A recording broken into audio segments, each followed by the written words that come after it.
बिस्मिल्लाहिर्रहमानिर्रहीम। आज है डेट 5 सितंबर 2020, क्लास 9th और सब्जेक्ट साइंस। तो आज हम देख लेंगे कि किस तरह से हम डिफरेंट गैसेस जो हैं एयर से सेपरेट कर सकते हैं। एयर जो है it is a mixture of different gases, heterogeneous mixture. और इसके लिए हमने कौन सा तरीका है, किस तरह से हम ये जो डिफरेंट गैसेस हैं जैसे कि एयर, ऑक्सीजन है, नाइट्रोजन है, कार्बन है, ये सभी गैसेस जो हैं ये एयर में मौजूद होते हैं। और इसलिए जो एयर है ये हेटेरोजेनस मिक्सचर होता है। और इस तरह से हमें ये देखना है कि किस तरह से हम क्या प्रोसीजर है, क्या मेथड है। तो एयर जो है होमोजेनस मिक्सचर है, और इसमें इसको हम जो डिफरेंट गैसेस एयर में मौजूद हैं होते हैं इनको हम फ्रैक्शनल डिस्टिलेशन के थ्रू अलहदा कर सकते हैं, सेपरेट कर सकते हैं। ये एयर जो है इसको हम पहले कंप्रेस करेंगे, इसके बाद कूल करेंगे। पहले जब ये इसको हम कंप्रेस करेंगे तो ये लिक्विड में चेंज हो जाएगा। We will compress it, it will change into liquid.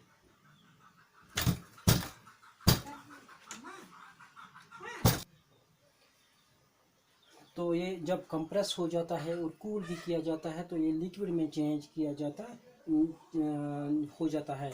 लेकिन इस पे क्या होता है कि इसको हम इसके ऊपर हम प्रेशर इंक्रीज़ करते हैं, हम प्रेशर बढ़ा देते हैं गैस के ऊपर और फिर कूल करते हैं। इसके बाद ये लिक्विड में चेंज हो जाता है।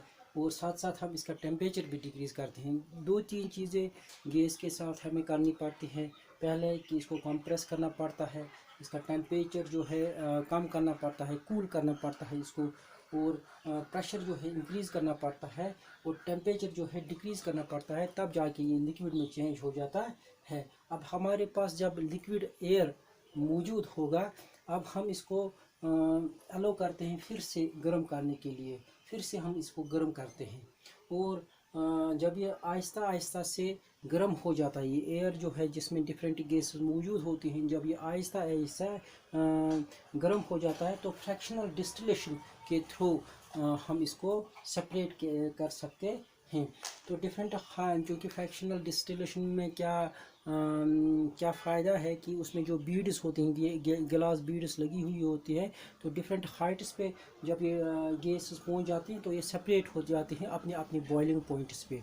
अपने अपने बॉइलिंग पॉइंट्स पे ये सेपरेट हो जाती हैं, अपने अपने बॉइलिंग पॉइंट्स पे ये सेपरेट हो जाते हैं। जब डिफरेंट गैसेस ऊपर चली जाएंगे तो ये अपने अपने बॉइलिंग पॉइंट्स पे सेपरेट हो जाएंगे। क्योंकि यहाँ से ये लिक्विड हो ऊपर फ्रैक्शनल डिस्टिलेशन जो मशीन है या जो फ्रैक्शनल डिस्टिलेशन जो ट्यूब होता है, उसमें जब ये डिफरेंट गैसेस चली जाएंगे तो ये डिफरेंट हाइट्स भी कवर करेंगे। क्योंकि इनका बॉइलिंग पॉइंट जो है वो डिफरेंट होता है, तो इसकी वजह से ये डिफरेंट हाइट्स पे भी आ जाएंगे।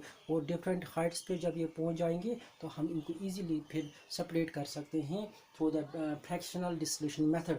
तो हमारे पास कुछ गैसेस हैं जैसे कि ऑक्सीजन है, इसका बॉइलिंग पॉइंट है -183 डिग्री सेल्सियस, और परसेंटेज जो है इसका बाय वॉल्यूम वो 20.9 है। ऑर्गन जो है इसका बॉइलिंग पॉइंट -186 डिग्री है और परसेंटेज जो है 0.9। नाइट्रोजन जो है वो है -196 एंड परसेंटेज है 78% जो है इनका परसेंटेज है। यानी कि ये एयर में इतनी क्वांटिटी में मौजूद होता है। लेकिन इनका असल मकसद यहाँ पे ये देखना है कि इनका बॉइलिंग पॉइंट क्या है। जब हम इनको पहले कंप्रेस करेंगे, कंप्रेस करने के बाद कूल करेंगे, लिक्विड एयर में तब्दील करेंगे, उसके बाद उनको फिर से वार्म करेंगे, तो ये डिफरेंट बॉइलिंग पॉइंट्स यहाँ पे के बिना पर हम इनको सेपरेट कर सकते हैं। तो यहाँ से पता चलता है कि नाइट्रोजन का जो टेम्परेचर है वो सबसे कम है, इसके बाद है आर्गन और इसके बाद ऑक्सीजन। यानी कि जब हम हीट अप करेंगे तो नाइट्रोजन को हमें ज़्यादा हीट देनी पड़ेगी, इसके बाद आर्गन को हीट देनी पड़ेगी, इसके बाद ऑक्सीजन। यानी कि पहले ऑक्सीजन बाहर निकलेगा, इसके बाद आर्गन निकलेगा, इसके बाद नाइट्रोजन निकलेगा। These are the gases which have different boiling points and on these different boiling points we can separate these different gases from the air. तो हम अब मैं दिखा दूंगा कि वो प्रोसेस, वो प्रोसीजर किस तरह से हम इसको इंटर करते हैं। फ्रैक्शनल डिस्टिलेशन जो पूरा मैकेनिज़्म है, सेटअप है, इसके लिए बनाया गया है, या जिस तरह से इनको सेपरेट किया जाता है मशीन के थ्रू, या डिस्टिलेशन फ्रैक्शनल डिस्टिलेशन जो पूरा मैनेजिंग बॉडी है, वो इस पर मैं शो करूँगा। तो आप मैंने पूरी डायग्राम यहाँ पे बनाई है, और हम देख लेंगे कि किस तरह से सेपरेशन ऑफ कंपोनेंट्स जो है एयर के डिफरेंट जो कंपोनेंट्स हैं, इनको हम किस तरह से सेपरेट करेंगे, या एयर को किस तरह सेपरेट करेंगे, क्योंकि एयर जो है मिक्सचर ऑफ गैसेस होता है। तो इसके लिए यहाँ पे ये फिल्टर लगा हुआ है, यहाँ पे आप देख सकते हैं, इस द फिल्टर। तो फिल्टर का काम होता है एयर को साफ करना, फिल्टर का काम होता है एयर को साफ करना। इसके बाद एयर जो है इसमें इस कंपार्टमेंट में चला जाएगा। ये यहाँ पे एयर को अंडर प्रेशर कंप्रेस किया जाएगा। Air will be compress here, so it is a compressor. Compressor का काम होता है कोई चीज़ कंप्रेस करना। एयर को कंप्रेस किया जाएगा, और इसके बाद जब ये कंप्रेस हो जाएगा, इसको यहाँ से इंटर कराएंगे, और ये कंडेंसर में पहुँच जाएगा। यहाँ पे जब ये पहुँच जाएगा, जब एयर यहाँ पे पहुँच जाएगा, तो यहाँ से ये जो कंडेंसर है इसमें लगा हुआ है, दिस इज़ द कंडेंसर। तो ये यहाँ से फ्रीजिंग कोल्ड वाटर यानी कि जो सर्द तरीन हवा होगी, जिसका टेम्परेचर बिल्कुल कम होगा, यहाँ से इन किया जाएगा और यहाँ से बाहर निकल जाएगा। इसकी वजह से क्या होगा कि जो एयर है वो कंप्रेस हो जाएगा, और ये चूँकि जब हम इस पर प्रेशर करते हैं, एयर पर प्रेशर करते हैं, तो ये लिक्विड में चेंज होता है। यहाँ पे ये बिल्कुल ठंडा हो जाएगा, कोल्ड कंप्रेस्ड एयर अब यहाँ से बाहर निकलेगा। कोल्ड कंप्रेस्ड एयर यहाँ से बाहर निकलेगा।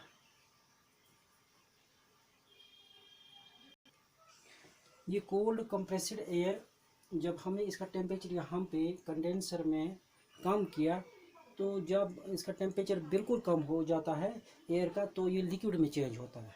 तो ये लिक्विड में चेंज हो जाता है। इसके बाद जब थोड़ा सा और हम कोल्ड यानी कि यहाँ से फ्रीजिंग वाटर इंटर करेंगे, इतना फ्रीजिंग वाटर, पहले ये लिक्विड में चेंज हो जाएगा, इसके बाद ये बिल्कुल सॉलिड बन जाएगा, यानी कि लिक्विड के बाद ये चेंज हो जाएगा इनटू द सॉलिड, यानी कि आइस बन जाएगा। और ये यहाँ से जब निकलते हुए कोल्ड कंप्रेस्ड एयर यहाँ से होके यहाँ तक पहुँच जाएगा, तो यहाँ पे क्या होगा कि यहाँ इसका टेम्परेचर बिल्कुल कम हुआ होगा, इतना कम टेम्परेचर कम हुआ होगा कि ये सारी गैसेस जो हैं ये बिल्कुल यहाँ पे कार्बन डाइऑक्साइड जो है बिल्कुल जम जाएगा। कार्बन डाइऑक्साइड जो है बिल्कुल जम जाएगा, और कार्बन डाइऑक्साइड जब जम जाएगा तो वो आइस में तब्दील होगा, ड्राई आइस में तब्दील होगा, और इसको यहाँ से हम निकाल देंगे। लेकिन पहला गैस जो यहाँ से निकलेगा इस एयर से वो होगा कार्बन डाइऑक्साइड, जो बिल्कुल जम जाएगा, और यहाँ पे हम इसको आइस की सूरत में हासिल करेंगे। इसके बाद जो बाकी गैसेस हैं वो लिक्विड एयर है जो बाकी इसके साथ रहा होगा, यानी कि क्या होगा कि कुछ लिक्विड इसमें कुछ gases in the form of solids होंगे, और कुछ लिक्विड एयर होगा बिल्कुल पानी जैसा होगा, और उसका टेम्परेचर बिल्कुल कम होगा। तो वो लिक्विड एयर जो है उसको हम आगे बढ़ा देंगे, जबकि जो सॉलिड एयर होगा यानी कि in the form of carbon dioxide की सूरत में जो हमें सॉलिड आइस मिलेगा, तो उसको हम यहाँ से निकालेंगे, उन सॉलिड पीस को हम निकालेंगे, और बाकी जितना लिक्विड एयर होगा तो वो आगे पहुँच जाएगा। तो यहाँ से हमें ये भी मालूम पड़ता है कि जो डिफरेंट गैसेस एयर में होते हैं उनका फ्रीजिंग पॉइंट जो है वो डिफरेंट है। यानी कि कार्बन डाइऑक्साइड जो है उसका फ्रीजिंग पॉइंट बहुत कम है, तो वो जल्दी जल्दी सॉलिड में चेंज हो जाएगा और यहाँ से हम उसको निकाल सकते हैं। जबकि जो बाकी गैसेस है, नाइट्रोजन है, आर्गन है, ऑक्सीजन है, उनका फ्रीजिंग पॉइंट थोड़ा ज़्यादा है, इसलिए वो लिक्विड की सूरत में ही रहेंगे और इसको हम एक्सपेंशन जेट में फिर पहुँचा देंगे। जो लिक्विड एयर है, बाकी गैसेज जो है, इनको एक्सपेंशन जेट में पहुँचा देंगे और एक्सपेंशन का मतलब ही है ये फैला देगा इन लिक्विड्स को। और इसके बाद ये जो गैसेस हैं यहाँ पे एक्सपेंशन जेट में क्या होगा, इनका टेम्परेचर इंक्रीज़ किया जाएगा, इनका टेम्परेचर जो है वो इंक्रीज़ हो जाएगा। और यहाँ पे जब फ्रैक्शनल डिस्टिलेशन में जब इनका टेम्परेचर इंक्रीज़ होगा, क्योंकि फ्रैक्शनल डिस्टिलेशन में जब ये लिक्विड एयर है ये वापस वेपर में चेंज हो जाएगा। Now it will change back into its state, because expansion jet से उनका टेम्परेचर बढ़ जाएगा और ये वापस गैस में, डिफरेंट गैस में चेंज हो जाएगी। क्योंकि boiling point of different gases different. यहाँ पे हमें हम क्या करेंगे, लिक्विड ऑक्सीजन जो है इसको ये जो नाइट्रोजन है, आर्गन है, ये जल्दी से बॉयल हो जाएंगे, ये वेपर्स में चेंज हो जाएंगे और इनको हम यहाँ से निकाल देंगे और बाकी रहेगा हमें पीछे क्या, लिक्विड ऑक्सीजन। और इस लिक्विड ऑक्सीजन को हम इस दूसरे इस कंपार्टमेंट में भेज देंगे और इस तरह से हमें लिक्विड ऑक्सीजन जो है हासिल हो जाएगा और कार्बन डाइऑक्साइड भी हासिल हो जाएगा। इसके बाद अगर इसका टेम्परेचर फिर से डिक्रीज़ किया जाएगा फ्रैक्शनल डिस्टिलेशन के थ्रू, इस नाइट्रोजन और कार्बन डाइऑक्साइड को फिर से हम हासिल कर सकते हैं। अगर हम चाहें कि नाइट्रोजन और ऑक्सीजन हमें मिल जाए, क्योंकि फ्रैक्शनल डिस्टिलेशन के थ्रू ही हम यहाँ पे नाइट्रोजन और आर्गन हासिल कर सकते हैं। क्योंकि यहाँ पे फ्रैक्शनल डिस्टिलेशन क्या करता है, इनका टेम्परेचर जो है, बॉइलिंग टेम्परेचर जो है वो डिफरेंट है, नाइट्रोजन का एक होगा और आर्गन का दूसरा होगा। तो इस तरह से जब आर्गन नाइट्रोजन अलग निकलेगा तो वो हम यहाँ से हासिल कर सकते हैं। इसके बाद आर्गन निकलेगा और यहाँ से चूँकि लिक्विड ऑक्सीजन जो है इसका बॉइलिंग टेम्परेचर जो है तो वो ज़्यादा है, तो ये लिक्विड ऑक्सीजन में ही रहेगा। इसको हम लिक्विड ऑक्सीजन के से ही हासिल कर सकते हैं। यहाँ पे जो हमने कार्बन डाइऑक्साइड हासिल किया, carbon dioxide as dry ice, तो इसको यहाँ से जमा कर सकते हैं। तो इस तरह से जो फ्रैक्शनल डिस्टिलेशन मेथड है, इसके थ्रू हम डिफरेंट कंपोनेंट्स ऑफ एयर को सेपरेट कर सकते हैं। तो हमने देख लिया कि जो टेम्परेचर इंक्रीज़ या डिक्रीज़ किया जाता है, जब ये इंक्रीज़ किया जाता है, जब ये डिक्रीज़ किया जाता है, ये लिक्विड्स में चेंज हो जाते हैं और कार्बन डाइऑक्साइड जो है ये एस में चेंज होता है। यहाँ पे हम एस को निकाल सकते हैं। इसके बाद हम इनका टेम्परेचर इंक्रीज़ करेंगे। जो ऑक्सीजन है इसका टेम्परेचर अभी कम ही है and it is in the liquid form. Fractional distillation में हम इसको लिक्विड फार्म में ही हासिल कर सकते हैं, जबकि नाइट्रोजन और आर्गन इनका टेम्परेचर कम है और ये जब इसका ज़्यादा है तो नाइट्रोजन और ऑक्सीजन यहाँ से बाहर निकल सकते हैं, यहाँ से उनको कलेक्ट कर सकते हैं, जबकि ऑक्सीजन यहाँ पे हासिल हो सकता है। इस तरह से हम फ्रैक्शनल डिस्टिलेशन के through different gases of air हासिल कर सकते हैं। Thank you.